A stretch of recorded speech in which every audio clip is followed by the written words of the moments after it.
Good evening friends. Outward supply को लेकर GST में एक इम्पोर्टेंट अपडेट आया है। इम्पोर्टेंट फीचर्स पोर्टल पे एक्टिव कर दिया गया है और इस फीचर के आने के बाद लिटरली आउटवर्ड सप्लाई को लेकर जो एरर होते थे टैक्स पेयर के, जो कॉमन एरर होते थे, उनको लेकर बहुत ही अच्छा एक अपडेट आया है और बहुत सुविधा मिलने वाली है।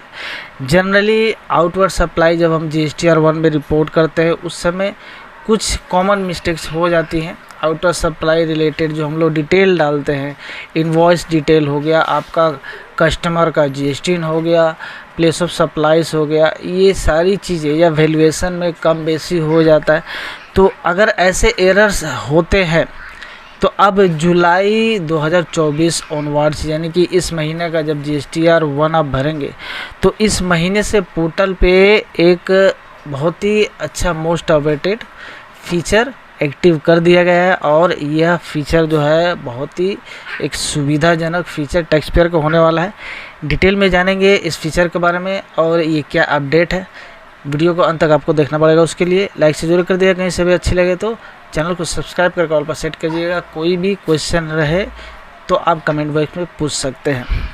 तो चलिए विदाउट वेस्टिंग टाइम वीडियो में आगे बढ़ते हैं। तो जनरली देखिए, जब हम आउटवर्ड सप्लाई हर महीने में अपने GSTR 1 में फ़ाइल करते हैं, चाहे आप QRMP में है या फिर रेगुलर स्कीम में है, तो आउटवर्ड सप्लाई जब डालते हैं तो उसमें अगर वॉल्यूम ज़्यादा है तो कभी कभी क्या होता है, हम लोगों से एरर्स हो जाते हैं, गलतियां हो जाती है। यानी कि वैल्यू डालने में हो गया, GST रिलेटेड हो गया, जैसे मैंने बताया कॉमन चीज़ें, इनवॉइस रिलेटेड गलतियां हो गई।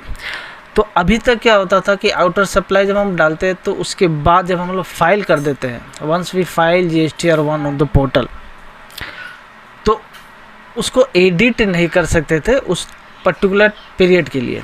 यानी मान लीजिए जुलाई मंथ के लिए जब हम लोग 10 अगस्त से पहले जब GSTR 1 भरेंगे तो उसमें मान लीजिए अगर कुछ एरर हो गया, मान लीजिए कुछ किसी का इनवॉइस हम लोग डालने जा रहे थे, उसका GST गलत हो गया, या फिर हम लोगों ने उसका जो 10,000 का जो इनवॉइस था, मान लीजिए 10,000 का बिल था, हम लोगों ने गलती से 1 लाख का डाल दिया, टैक्स लायबिलिटी बढ़ा दी या कम कर दिया, ठीक है, 1,000 का डाल दिया। जनरली होता है, एरर बहुत सारे हो सकते हैं।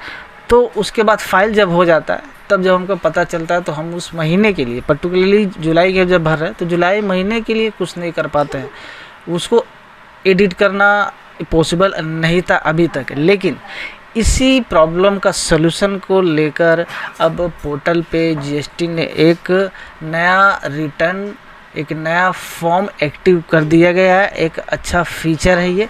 अब क्या है कि अगर ऐसी गलती होती है तो आप उसके थ्रू अपना ये जो करेक्शन है कर पाएंगे उसी पर्टिकुलर पीरियड के लिए, यानी कि उसी मंथ का लायबिलिटी में उसका इफ़ेक्ट आपको देखने को मिल जाएगा।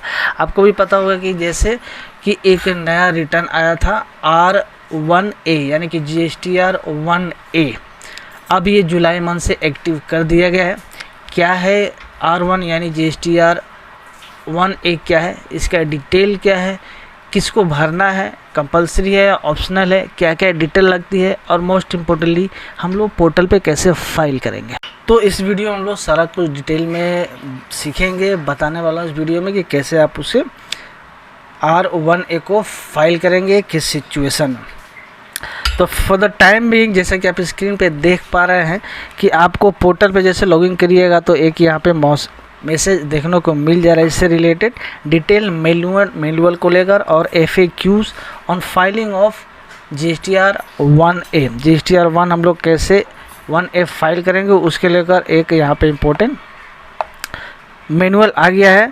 और यहाँ पे जैसे आपको आप वहाँ पे पढ़ पाएंगे कि as per the direction of the government notification number 12/2024 में इसका इंटीमेशन दिया गया था, जो कि 10 जुलाई 2024 को इशू हुआ था और उसमें इस GSTR 1A के बारे में बोला गया था। अब this has been made available in the tax payer portal from July 2024 tax period, यानी कि जुलाई 2024 का रिटर्न के पीरियड में ये एक्टिव हो गया है। GSTR 1A is optional facility for the time being to amend, rectify of any supply reported in GSTR 1 by taxpayer filing GSTR 3B return for the same tax पे, यानी कि अगर आप सप्लाई रिपोर्ट कर रहे हैं तो उसको लेकर, और अगर उसके अगेंस्ट में जो सप्लाई अगेंस्ट में अगर आपका रिसिपिएंट के पास जो क्रेडिट जा रहा है, दोनों को अफेक्ट करने वाला है। फॉर द टाइम बीइंग ये ऑप्शनल है, ये ऑप्शनल भी और इम्पोर्टेंट भी फॉर्म है।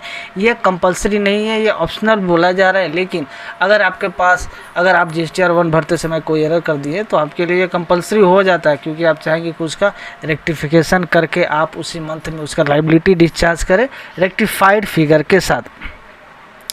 तो ये तो आपका मैसेज वहाँ पे आपको दिख जाएगा, वहाँ से आप देख लीजिएगा। यहाँ पे डिटेल मैनुअल भी दिया गया है।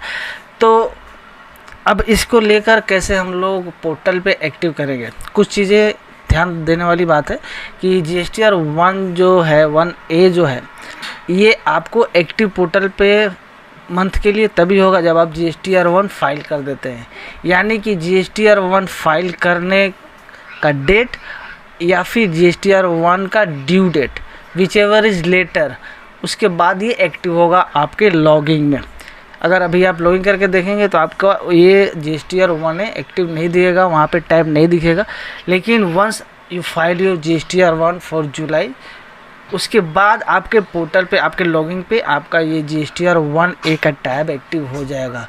उसमें आप उसके हेल्प से आप करेक्शन अपना कर सकते हैं, अगर कोई करेक्शन करना चाहते हैं। ये बहुत ही अच्छी एक फैसिलिटी है, क्योंकि जनरली जब गलती हो जाता है तो उसी मंथ के लिए अगर आप करेक्ट कर पाओ अपने आउटवर्ड डिटेल को, जो सप्लाई आप रिपोर्ट करो उसमें, तो उसी मंथ का लायबिलिटी आप रेक्टिफाइड फिगर के साथ डिस्चार्ज कर पाओगे। ये एक अच्छा ऑप्शन है। तो चलिए एक बार देख लेते हैं कि हम लोग कैसे पोर्टल पे उसको फाइल करेंगे। मैनुअल जो दिया गया है, मैनुअल के थ्रू हम लोग यहाँ पे समझने की कोशिश करेंगे। स्क्रीन पे जैसे देख पा रहे हैं, जैसे आप पोर्टल पे, GST के पोर्टल पे लॉगिन करेंगे। लॉगिन करने के बाद आप यहाँ पे सर्विस के थ्रू जाइएगा, रिटर्न में जाइएगा, रिटर्न डैशबोर्ड में जाइएगा। ये तो हो गया अगर आप लॉगिन कर लेते हैं, या फिर जब लॉगिन करेंगे तो डायरेक्ट आपका ये विंडो जो है रिटर्न का खुल जाता है। वहाँ से आप रिटर्न डैशबोर्ड में क्लिक करेगा। जैसे आप नॉर्मली GSTR 1 में जाते हैं, वहाँ पे आपका फाइनेंशियल ईयर, क्वार्टर और मंथ सेलेक्ट करके आप यहाँ पे सर्च वाला टैब क्लिक करिएगा, तो आपका उस मंथ का जैसे कि GSTR 1 फाइल करते हैं वो खुल के आपके सामने आ जाएगा। तो मान लीजिए कि इस एग्जांपल के लिए लेते हैं कि आपने GSTR 1 फाइल कर लिया, उसके बाद आपका कोई गलती हो गया, मान लीजिए आपने शॉर्ट सप्लाई वहाँ पे रिपोर्ट कर दिया है कुछ इन्वॉइसेस का, तो आप उसको रेक्टिफाई करना चाहते हैं। तो जब भी आप GSTR 1 फाइल करने के बाद लॉगिन करिएगा तो आपको ये ऑप्शन मिलेगा, पीरियड में जाइएगा तो वहाँ पे ये देखिए, जैसे लॉगिन करिएगा तो यहाँ पे जैसे आप देख पा रहे हैं, यहाँ पे एक टैब आपको खुला हुआ ऐसे दिखेगा। देखिए GSTR 1A का टैब आपको एक्टिव यहाँ मिलेगा। This will be active on your logging once you file your GSTR 1। ठीक है, अब GSTR 1 फाइल करने के बाद यहाँ पे टैब आ गया, इसको आप यहाँ पे क्लिक करिएगा, प्रिपेयर ऑनलाइन पे क्लिक जैसे करिएगा। क्लिक करने के बाद आपका जैसे GSTR 1 का सारे टाइल्स खुलकर सामने आते हैं, वैसे आपका टाइल सामने आ जाएगा। ये ऐड रिकॉर्ड का जितने भी टाइल्स है, आपका टेबल 4 हो गया, टेबल 5 हो गया, 6 हो गया, 7 हो गया, यानी कि B2B डिटेल हो गया, HSN वाला डिटेल हो गया, एक्सपोर्ट का आउटवर्ड डिटेल हो गया, B2C का डिटेल, जो हम लोग GSTR 1 में भरते हैं। किसी भी सेक्शन में, किसी भी टाइल्स में, किसी भी टाइप का ट्रांजेक्शन आप जब फाइल करते समय जैसे करते हैं, जो टाइल्स आपके पास अवेलेबल कराया जाता है GSTR 1 में, सेम टाइल्स आपको यहाँ पे मिलेगा। क्योंकि आपका हो सकता है किसी भी टाइप का ट्रांजैक्शन में आपने एरर किया हो, मान लीजिए एक्सपोर्ट का डिटेल डालने समय उसमें आपने कुछ गलती कर दिया, तो उसके लिए भी टैब अवेलेबल है। B2C कोई ट्रांजैक्शन फाइल करते समय आपने फिगर कम डाल दिया, उसमें भी। B2B में जनरली क्या होता है, GST वगैरह आपने गलत डाल दिया, तो उसके लिए भी B2B का सारा कुछ यहाँ पे आपका टाइल एज इट इज़ जैसे कि GSTR 1 का है आपके पास खुल के आ जाएगा। उसके नीचे आपका अमेंडमेंट का भी रिकॉर्ड रहता है, जैसे GSTR 1 में रहता है, वो सारा भी टैब यहाँ पे खुल के आ जाएगा। अब जो भी आपका एरर हुआ, मान लीजिए आपने एक्सपोर्ट डिटेल डालते समय एक्सपोर्ट का इन्वॉइस किसी पर्टिकुलर या मल्टीपल इन्वॉइसेस का एरर किया, आप यहाँ पे टेबल 6 के एक्सपोर्ट डिटेल यहाँ पे दिया हुआ है, यहाँ पे आप क्लिक करके जैसे आप GSTR 1 भरते हो उसी तरह से आप उसका डिटेल भर देंगे, वो मैं अभी बताऊंगा। यहाँ पे मैनुअल में सारा डिटेल यहाँ पे दिया हुआ है। B2B के लिए यहाँ पे अलग से दिया हुआ है। B2B के लिए आपका, B2C के लिए एक्सपोर्ट के लिए मैंने बताया, B2C अदर्स के लिए, इसके बाद क्रेडिट नोट डेबिट नोट अगर कुछ है उसके लिए, HSN डिटेल अगर है, डॉक्यूमेंटेशन यानी डॉक्यूमेंट इशूड है उसमें कुछ गलतियाँ की है, ये सारा कुछ आपका यहाँ पे आपका एक्टिव टैल हो गया। तो मान लीजिए किसी पर्टिकुलर आपका B2B ट्रांजेक्शन में एडिट करना है, उसको आप क्लिक करिएगा। क्लिक करके जैसे ही आप क्लिक करिएगा तो नीचे में आपका, जैसे आप GSTR1 अपना इंडिविजुअल इनवॉइस डालते हैं पोर्टल पे, सिमिलर फॉर्मेट खुलकर सामने आ जाएगा। अब यहाँ पे देखिए, मान लीजिए B2B है या एक्सपोर्ट है, जो भी है उसके हिसाब से अपना सारा डिटेल यहाँ पे जैसे आप डालते हैं रेसिपिएंट के GST, यहाँ पे रेसिपिएंट का नाम आ जाएगा आपका, वहाँ पे मास्टर में नाम रहेगा तो ऑटोमेटिक आ जाएगा। इनवॉइस का डिटेल यहाँ पे आ जाएगा, वो आप डाल दीजिएगा।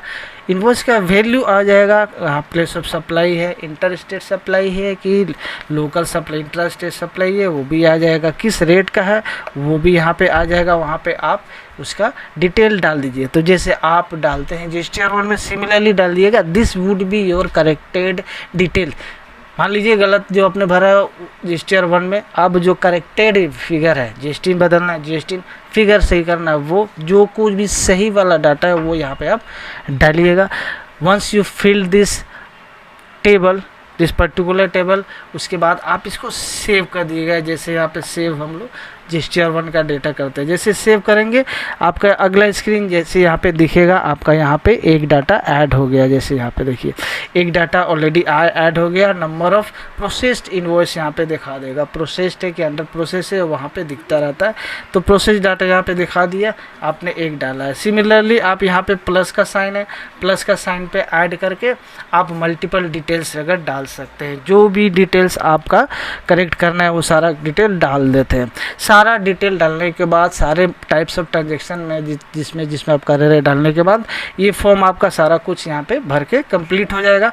उसके बाद आपका यहाँ पे देखिए नीचे में प्रोसीड टू फाइल, जैसे GSTR1 में भरते हैं, सिमिलरली वहाँ पे एक टाइल हो जाएगा। यहाँ पे प्रोसीड टू फाइल समरी में क्लिक करिएगा। क्लिक करने के बाद आपके पास पूरा डिटेल, जैसे GSTR1 में ये बिल्कुल आप GSTR1 ही एक तरह से भर रहे हैं। रिवाइज करने का यहाँ पे ऑप्शन दे दिया गया है GSTR1A फॉर्म के थ्रू। ये बहुत ही एक अच्छा उपयोगी यूज़फुल फॉर्म होने वाला है in terms of outward supply में कोरियर होता है उसके। अब सारा डिटेल भर के आ जाएगा, B2B का कितना आपने भरा, B2C का सारे डिटेल। जैसे कि GSTR1 भरते समय हम लोग देखते हैं, एक बार समरी देख लेते हैं, वही समरी आ जाएगा। इसमें एडिशनल यहाँ पे ये चीज़ रहेगा, जैसे ये देखिए एडिशनल में ये चीज़ यहाँ पे दिया रहेगा। क्या रहेगा यहाँ पे GSTR1 में आपने जो डिटेल डाला वो, और GSTR1A में जो डिटेल डाला वो डिटेल यहाँ पे सेपरेट यहाँ पे शो करेगा, और दोनों को ऐड करके यहाँ पे दिया रहेगा। आप यहाँ से फिगर मैच कर लीजिएगा कि जो आपने डाला है वो कितना है, पहले जो डाला था वो कितना है। वो सारा कुछ मैचअप करने के बाद आपके पास यहाँ पे फाइल स्टेटमेंट का एक ऑप्शन यहाँ पे दिया जाएगा। फाइल स्टेटमेंट यहाँ पे ऑप्शन रहेगा, फाइल स्टेटमेंट में क्लिक करिएगा। फाइल स्टेटमेंट क्लिक करने के बाद आपके पास यहाँ पे चेक बॉक्स आएगा। चेक बॉक्स क्लिक करके आप अपना EVC के थ्रू अगर करते हैं, DSC के थ्रू करते हैं या EVC, जो भी जिसी तरह आप GSTR1 अपना फाइल करते हैं उस तरह से आप ये फाइल कर पाएंगे। EVC के थ्रू करना है तो आप क्लिक करिएगा। EVC में आपके पास OTP आएगा, OTP डालिएगा, उसके बाद वेरीफाई होगा। वेरीफाई होने के बाद आप GSTR1 फाइल कर पाएंगे। आपके पास प्रॉपर जैसे ये मैसेज आता था उसी तरह आपके पास मैसेज आ जाएगा। तो इस तरह से आप अपना रिवाइज GSTR1 भर पाएंगे जुलाई 2024 ऑनवर्ड। ये GSTR1A फॉर्म के नाम से है, ये कंपलसरी फॉर्म नहीं है जिसको सभी को भरना है। ये सिर्फ उन्हीं के लिए है जो कि कोई गलती कर भरते हैं आउटवर्ड सप्लाई डिटेल फाइल करते समय, और ये सुविधा जो है आपके जुलाई मंथ के GSTR1 से आपको एक्टिव कर दिया गया है पोर्टल पे। तो जुलाई मंथ का GSTR1 भरते समय अगर कोई गलती होता है तो आप इस फॉर्म का यूज़ करना ना भूलें। बिल्कुल ये डिटेल इम्पोर्टेंट है। अगर आपसे कुछ एरर होते हैं तो इसका फ़ायदा आप उठा सकते हैं। इस फॉर्म के थ्रू आप उसको करेक्ट कर सकते हैं। करेक्ट करके उसी मंथ में इसका रिफ्लेक्शन आपको देखने को मिल जाएगा।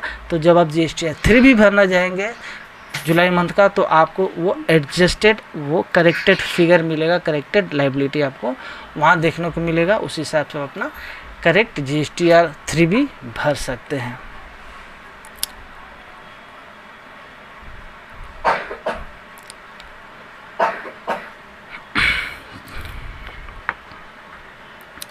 तो दोस्तों अगर अब से जुलाई के बाद से अगर जुलाई और इसके आगे भी अगर कोई गलती होती है आपके आउटवर्ड सप्लाई रिपोर्ट करने समय, तो आप GSTR 1A के थ्रू उसको आप पेमेंट कर सकते हैं।